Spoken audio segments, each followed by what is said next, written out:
Tim ЦЗЮ versus Sebastian FUNDORA for the belts, for 2 belts. It's on tomorrow night. It's going to be the first broadcast on Amazon Prime, so this will be an interesting moment for all involved. Now, I already did a breakdown of Tim ЦЗЮ versus Sebastian FUNDORA, but I wanted to add a few specific details that I think are essential for each fighter. Well, let's start with Sebastian FUNDORA.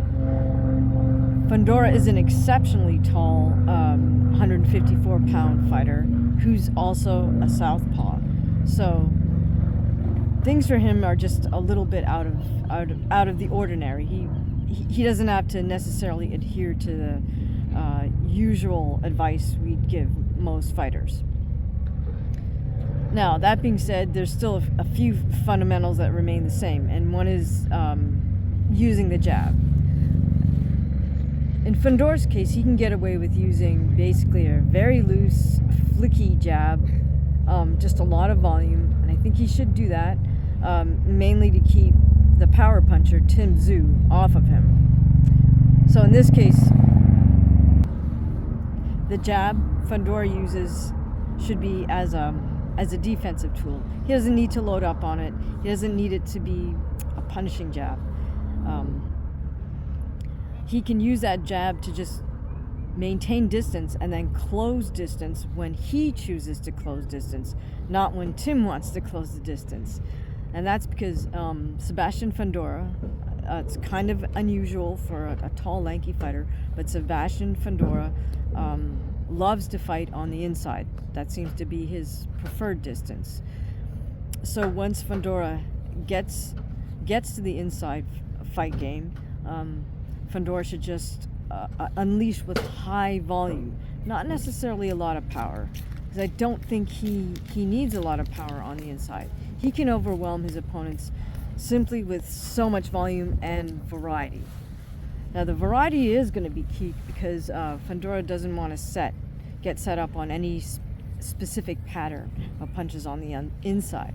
So I'd actually suggest he uses some maybe unconventional punch patterns, like, say, a triple uppercut to the chin on the inside. Just anything to keep Tim ЦЗЮ kind of guessing, so Tim can't set up a counter or see a counter easily. Another thing that FUNDORA can do on the inside is change the angle pretty dramatically, and he does have the advantage in this case because he's got the height and the reach and the longer legs. It's easy for him to change the angle dramatically on the inside and force Tim to turn. When Tim turns to find FUNDORA, that's when he's open for a good shot. FUNDORA needs to use volume punching and change the angles on the inside. One final pointer, I think, for FUNDORA is to be patient. Specifically, FUNDORA should be patient to look for the opening for his patented left, I'll call it an uppercut. It's not really an uppercut. Okay, so let me explain. FUNDORA is exceptionally tall, and he's also a southpaw. So the power punch for a southpaw is the left hand. Now, because FUNDORA is so tall, if he throws a traditional straight left, it's coming from higher up, and it's a little more visible for his opponent to see. So what he does, or he's figured out, is that he can throw his left uppercut from almost mid-chest level. I mean, just where it rests naturally if he bends his arm, his elbow, so his arm's at 90 degrees, and his forearm is perpendicular to his chest. FUNDORA can just fire that straight out with the palm facing up, not open palm, but his fist is closed, but his palm is facing up. He can fire that straight forward and catch his opponent at head level with that punch. And the advantage of that is, well, it's a power punch because it's coming from the southpaw reverse side. It's a shorter punch. It's like a short left, but it's a short left uppercut, and it's unusual, so it can catch an opponent off guard because they're not used to seeing a punch come from that specific angle. Now, Fundora has made plenty of use of his left uppercut in the past, but he did get caught versus Brian Mendoza using it, mainly because he fired it from a little bit too far out, and at that point Mendoza had already read that punch was coming and fired a simultaneous shot from the other side. But I think if Fundora can be a little bit patient with using that punch and just wait for Tim, maybe in the later rounds, if Tim gets a little bit tired, both fighters are a little bit tired, Tim might revert to some of his, I'll just say, bad habits, particularly of slipping or leaning back on his right side, basically leaving himself open to a southpaw left punch. I think that could happen. And one of the main reasons that Tim might be a little vulnerable to a southpaw left is because throughout his whole camp, Tim was preparing for Keith Thurman, who's a right-handed boxer mover. So, Tim could make use of slipping to his right, which he seems to always just prefer slipping to his right, leaning back and away to his right, rather than evading punches by slipping to his left, which is really what you want to do on a southpaw. You want to slip to the outside of the punch, away from that power punch, which is the left hand. So, point there is, even though I'm sure Tim intellectually knows that he shouldn't slip to his right so much against the southpaw, as the fight wears on and you get a little fatigued, either both physically and mentally, one reverts to one's old habits, as we say, and so he just might do that, which gives Sebastian FUNDORA an opening for his, what I'll call, a patented straight left uppercut. Okay, so that's my breakdown for FUNDORA. Let's take a look at Tim ЦЗЮ.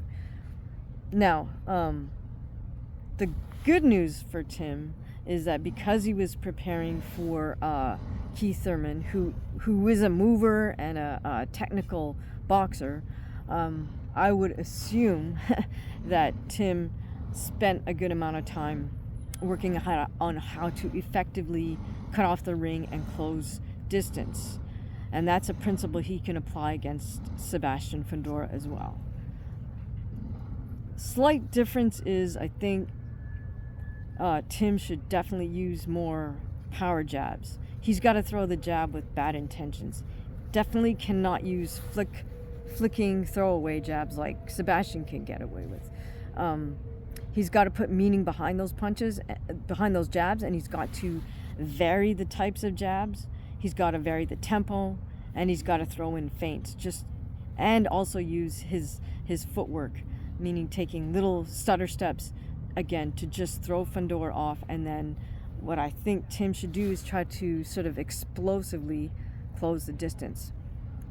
So that is risky, to close distance kind of suddenly in an explosive movement, but we know that FUNDORA does not like to fight at middle range. So he doesn't even really like to fight at distance for whatever reason. But Tim can navigate that middle range and then explode right into FUNDORA's body. I think that would be beneficial for him. So Tim can use explosive punches kind of right into the body with a big step. Not a jump, but a big step. One foot should still be on the ground, his rear foot at all times. He can explode in with a hard jab to the body. He can explode in with a straight right to the body. Or here's one that I think could serve Tim really well, which is to weave under to his left and simultaneously throw a right body shot. Now, that right body shot for a righty versus a lefty is the liver shot you want to use. You do not want to throw the liver shot with your left hand. And Tim does like that left liver shot. But here's the problem on a southpaw. If you throw a liver shot with your left hand, you know, palms up, aiming right at the person's right side, a southpaw can simply, literally just elbow straight down, as they say in MMA, 12 o'clock, right? Straight 12 o'clock, 6 o'clock, just drop that elbow straight down, right into your fist. And that will injure you for sure. It hurts. And not only will it hurt for the rest of the fight, it will be injured. It's an injury that takes a while to heal when you jam your thumb or you jam those knuckles. And that's specifically from getting elbowed when you're going for a body shot. So instead, Tim can focus on getting that same liver shot, but coming from his right body shot. So that doesn't mean he's hitting Fundora's left side. He's hitting Fundora's right side between the center line and the outside of Fundora's right side. So basically just past the center line. Now I'm going to hear all the boxing casuals say, well, that doesn't work because the liver's on the outside of the right side. Yes, okay. So the liver, unless you're one of these 1 in 10,000 people that has their organs reversed, everybody's liver's on the right side and you only have one. You got 2 kidneys, one on either side, but you only got 1 liver on the right side. But you can get at it from a right hand punch as well, because when you hit the body on that side, you're sending a shock wave through the body, and that's what jars the liver. So Tim can open up with that hard right hand body shot.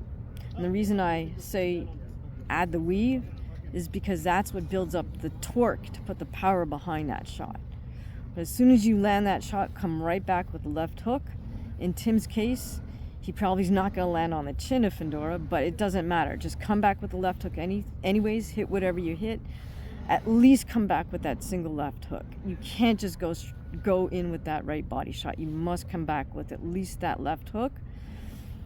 Bonus points if you can then throw the right hand and another left hook behind it. But you don't want to end up on a right hand. You don't want to end up throwing a right shot on the southpaw just because you're too open to get countered. So once Tim's on the inside, he does need to, again, unlike Fundora, he needs to go hard to the body because this is his big opportunity. Anytime a much shorter person fights a much taller person, you do so much work to get inside that once you're inside, you gotta make the most of it. So one thing I think Tim should do is use little, I guess you could call them shuffle steps / pivots. It's called splitting the guard. So if 2 fighters are standing toe to toe, you're both going to be hitting each other's arms, provided you're both covered up, right? So if you take a short step and pivot, it's really like a little hop step. So let's say I wanted to do it with my left hand. I would suddenly shift both my feet and turn my hips to my left, and now my right shoulder's forward, my left punch is loaded on my left hip, and my right forearm should be up as my right shield. Now I can fire straight to the center line of my opponent, aiming right for their body. Now Tim, after he lands that, say it's the left fist, palm up, right, lands that straight to the body, don't even pull the hand back again, just keep it right there and scrape up Fundora's center line till you hit the chin. You don't even have to look for the chin. If it's above you, that's fine, because you know somebody's head is at the end of their neck, which is along their center line. So land to the body, scrape straight up, and you'll hit right underneath the chin. Then what you do is you do the same thing, but you shift step, pivot to your right, and do the same thing with your right hand. So again, Right body shot, scrape straight up the center line without retracting your fist and land right underneath the chin. I think Tim could make effective use of that, particularly because that combination of shots is open when you're faced with somebody who's much taller. Now, even better if Tim can trap FUNDORA against the ropes or in the corner and start firing off those types of shots, because there's just nowhere for FUNDORA to go, and those shots are like literally right there for him. Now, the one point of concern I have with Tim is, as I mentioned, he tends to kind of move straight back at times and move straight back and shift and turn his body to his right side and slip mostly to his right side, which is the power side for FUNDORA's straight left. So he is going to have to be very mindful of trying not to do that, or just minimizing how much he consistently shifts over to his right side. Now, that being said, I do think FUNDORA has a questionable chin, as exposed by Brian Mendoza. So, and here's one question mark, because I don't know how much Tim likes or doesn't like the overhand right. But if Tim is confident in his overhand right, and it's one of his favorite punches, it could become a very useful weapon against the much taller southpaw, or the much taller opponent, even though he's a southpaw. So the overhand right can be tricky to land on a southpaw, just because the angle is different, and so they can almost just kind of turn a few degrees or lean away just a little bit and avoid that punch if they can see it coming. So the key for Tim to get this punch, if it is something that he likes to do, is he has to set it up with the jab to the body first, and he has to be willing to have it fail, maybe half a dozen times throughout the fight before he finally sort of hones in on the target with his overhand right. I mean, that's the case for folks even who love the overhand right. You're going to have to hone in on it. So the first few times you throw it, you're just throwing it to kind of measure the distance and feel it out and hone in on the target. So perfect example would be Ann Wolf, that very viral moment where she scored a one-punch knockout versus a much taller blonde woman whose name I forget.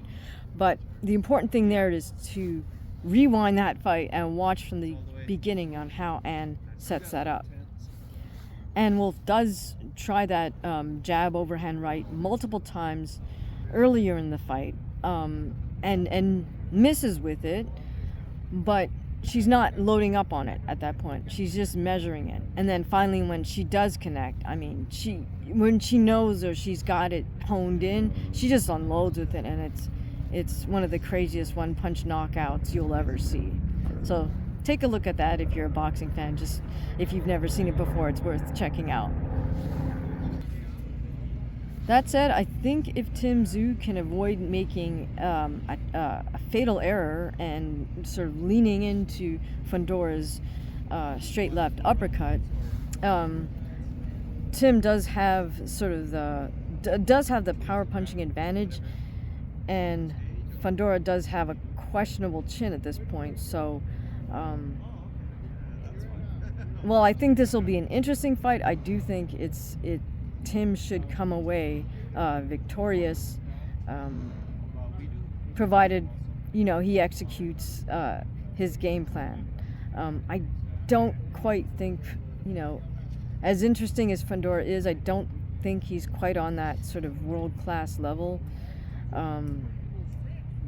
I don't want to say just yet,